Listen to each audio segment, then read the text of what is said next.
જય માતાજી. આજે દીપક ચુડાસમાનો ત્રીજો રાઉન્ડ કે જે એને ત્યાં કર્મ કર્યા હોય, પૈસા બધાના લઈને અને ભાગી ગયો અને કોઈને જવાબ નથી દેતો એ બધું, અને કોઈની બેન દીકરીને લઈને ભાગી ગયો એ બધું બતાવવાનો છું. તેથી બધા મિત્રો વિડીયોમાં જોડાઈ રહ્યો અને ખાસ જુઓ, પહેલો ઓડિયો જુઓ.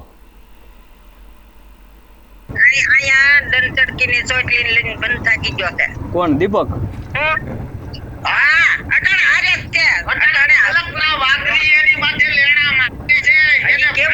પૈસા નથી દીધા, એના બાપના પેટના પૈસા નથી દીધા, એની માસીના પૈસા નથી દીધા, એના કાકાના પૈસા નથી દીધા. ઈવડાનું હું મારે તને કેવું, મારે તને આગળ ટૂંકમાં 1 લાખ રૂપિયા 1 લાખ રૂપિયા આવડા ઓલા અરે જીંજુડા વાળાના લાખ 1 લાખ રૂપિયાની ગાડી એની પાસે એટલા શોધના કેસ છે. અમને કાયમ લઈ જાય પોલીસ વાળા લઈ જાય, અમને પૂછે કે આવડા ક્યાં છે, આવડો ક્યો છે. અરે ભાઈ અમે તો લખાઈ દઈ ભાઈ, આ રહેતા નથી, એનું આ ઘર તું જોઈ દો, એના વિડિયો બનાવી દો, પણ તારે તો ભાઈ આ આવું જોઈએ કે નો? જોયું ને, તેના છગાવાલાને નો મેકા, કોઈના નો મેકા. અને 5-10 હજારની વસ્તુ નથી. કાલે આપણે વિડીયો હતો એમાં 5-10 હજારની હતી, 15,000 લગીનું હતું. પણ 1-1 લાખ રૂપિયા એના છગાના જે ગાડીઓ લેવા લઈ ગયો અને પાછા દીધા નહીં. આ મેન્ટલ દીપક ચુડાસમા, આની હકીકત છે. અને સમાજ સુધારવા નીકળો છે, આમ કરી દઉં તેમ કરી દઉં. પહેલાં તો એના હગાવાલાની બધાની પતેડી ખાંડી નાખી અને પછી સમાજ સુધારવા નીકળો છે. પણ સમાજ નથી સુધારતો, તું બીજા પાસેથી વખો લઈ એમાંથી પૈસા કામેશ. બરોબર? હવે બીજો ઓડિયો.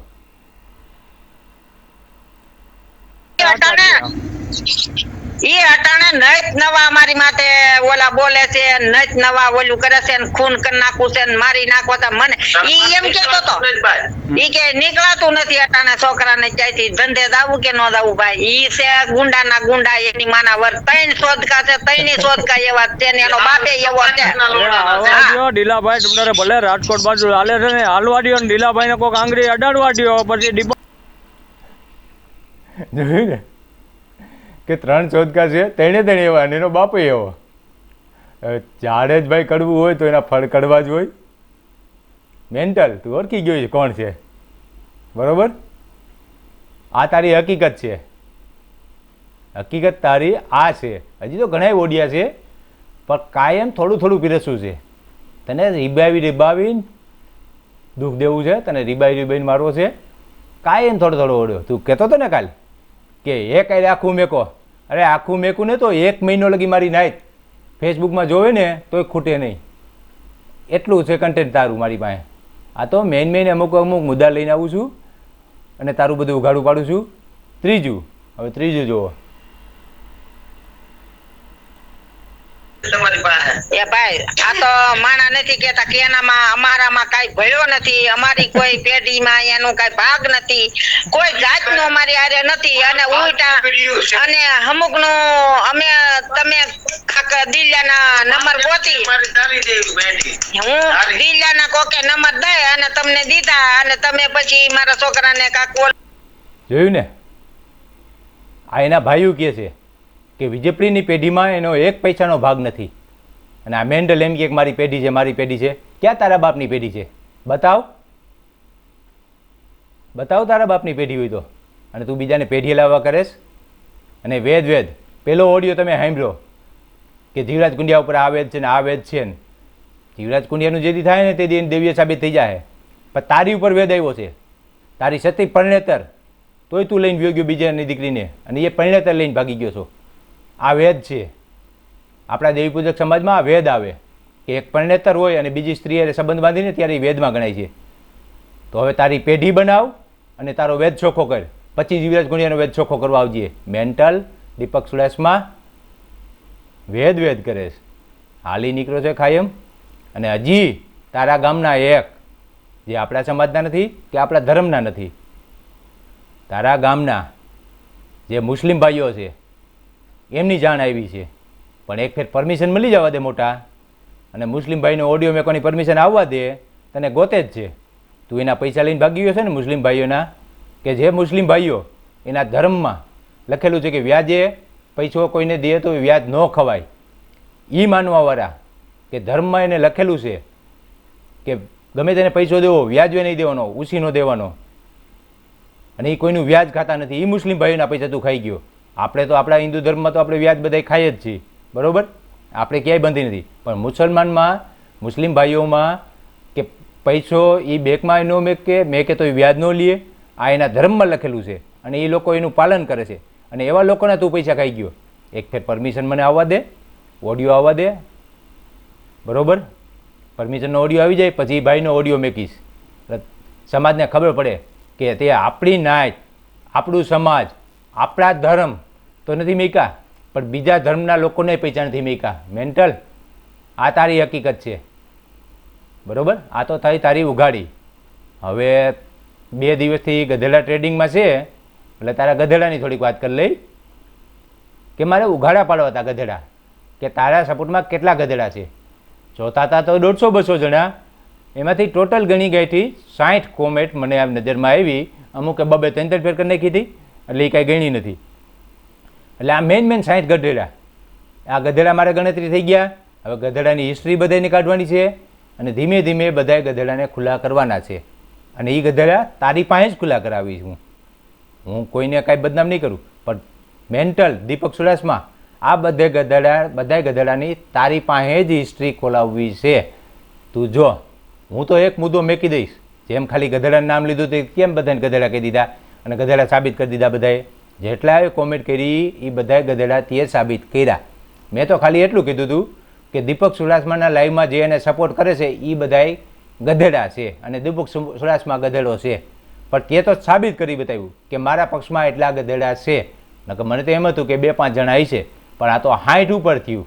5 દર્જન આપણે દેશી ભાષામાં ગણતરી આવે ને તો કેટલા ગધેડા છે? 5 દર્જન. આટલા ગધેડા આપણે ગુજરાતમાં છે. અને ગધેડાઓ તમારો બધાનો વારો ચડવાનો જ છે. તમે કાંઈ ઓછી જેટલી કરવી એટલી કરો, મને કાંઈ ફેર નથી પડવાનો. મારે તો તમને બધાને બહાર લાવવા હતા એટલે લાવી દીધા. અને હવે સમાજ બધી તમારી ઉપર થૂતું કરશે, કારણ કે બધાની આઈડીના સ્ક્રીનશોટ લેવાઈ ગયા છે. કોણ કોણ છે એમાં તો એક મોટો ગધેડો અમારો હગો થાય છે, મારો માહો થાય છે, મોટો ગધેડો, એક એનો છોકરો છે, અને એક ગધેડાએ તો મને કીધું કે હાડુભાઈ છે. મોટા ગધેડા, આ 2-3 ગધેડા હોય ને મેન નજીકના, એનું કહું છું. એક મોટો ગધેડો કે હું એનો હાડુભાઈ છું. એટલે ભાઈ ગધેડો મારો કોઈ હાડુભાઈ નથી, બરોબર. તું પેલા તારા સમાજનો રે, તારા હગાવાલાનો રે. તારા હગાવાલામાં કેમ ત્યાં એટલા વર્ષો લગી બધું આવવા જવાનું મેક દીધું છે. એક બાપ દીકરીને કેમ વ્યવહાર નથી, 20-20 વર્ષ થઈ ગયા. આ બધું તું પેલા કર, પછી બીજાને ગધેડા કહેવા જા. કાયમ આવીને કોમેન્ટ કરી દેવી એનો કોઈ મતલબ નથી, કારણ કે હું અત્યાર લગી તને પર્સનલ લેતો જ નહોતો, બરાબર. પણ આ તો ત્યાં કોમેન્ટ કરીને કે મારો હાડુભાઈ થાય છે, એટલે મારે કહેવું પડે કે ભાઈ ઘર સંભાળ. એક હગો ખરાબ હોય, બીજો હગો ખરાબ હોય, બધાય ખરાબ હોય. સસરા તો આપણા બાપ સમાન હોય, બરાબર. ગમે તેના સસરા હોય ને એ આપણા બાપ સમાન હોય, એને પગે પડાય, એની સામે ન થવાય. ભૂલમાં એકાદી ફેર થવાઈ ગયું હોય તો વાત જુદી છે, એ તો બાપ સામે છોકરા થઈ જાય છે. ત્યારે એકાદી ફેર થઈ ગયું, પણ 20-20 વર્ષ લગી એક દીકરી નથી એના ભાઈને મળી શકતી, નથી એના બાપને મળી શકતી. તો ગધેડાઓ આ વિચાર કરો કે તમારો સ્વભાવ કેવો છે, તમારી મેન્ટલ પ્રવૃત્તિ કેવી છે, કે કોઈ દીકરી 20-20 વર્ષ લગી એના બાપને ન મળી શકે.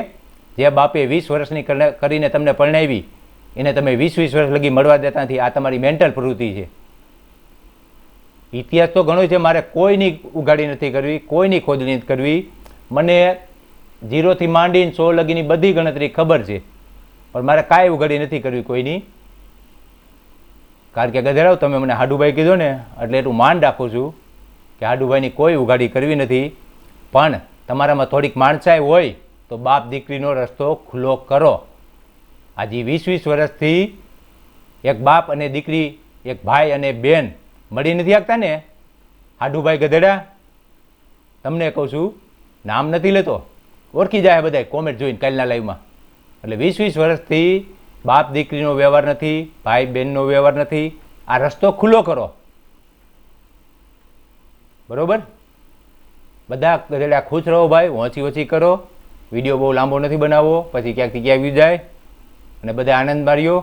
લાઈવમાં જાઓ, કાયમ ઓછી ઓછી કરો. અને મેન્ટલ ગધેડાને જરાક શાબાશી આપો, કારણ કે હમણાં 2-4 દીથી હાવ મોઢું કાળું પડી ગયું છે. કાલે જ એક કોમેન્ટ હતી કે ભાઈ આંખું તમારી કુંડાળે પડી ગઈ છે, કારી પડી ગઈ છે.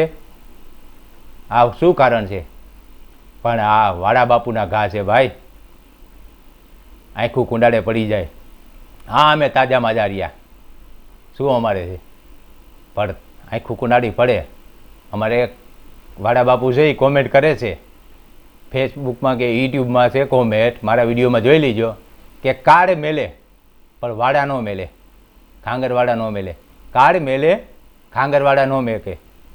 તો ભાઈ કદાચ ને તમે કોઈ મરી ગયા હોય અને તમારી રાખ હાડકા પડ્યા હોય ને, ત્યાં વેર લે નહીં ખાંગરવાડા. એટલું યાદ રાખજો કે તમે કોઈ મરી ગયા હોય, માહણિયામાં તમને બારી દીધા હોય અને તમારી રાખ અને હાડકા પડ્યા હોય ને, ન્યાય જો તમારું વેર લે ને તો એ ખાંગરવાડા. વાડા, બરોબર? વાડા યાદ રાખવાનું કે વાડાનો દીકરો કોઈ દી વેર ન ભૂલે. કદાચ ને સૂરજ આથમણા ઉગે કે પછી ગમે તે થાય, પણ વાડાનો દીકરો કોઈ દી વેર ભૂલતો જ નથી. ઇતિહાસ છે, જોઈ લે. મરી ગયા પછી વેર લીધેલા છે. આ એ જ વાડાનું લોહી છે. યાદ રાખજે મેન્ટલ દુપક સુરેશમાં. મારા દેવી પૂજક સમાજને ભાઈ કોઈ માઠું લાગતું હોય તો માફ કરજો, પણ આ તો સમાજને આને ઉગાડો પાડવા હાટું મારે બોલવું પડે છે. જય માતાજી.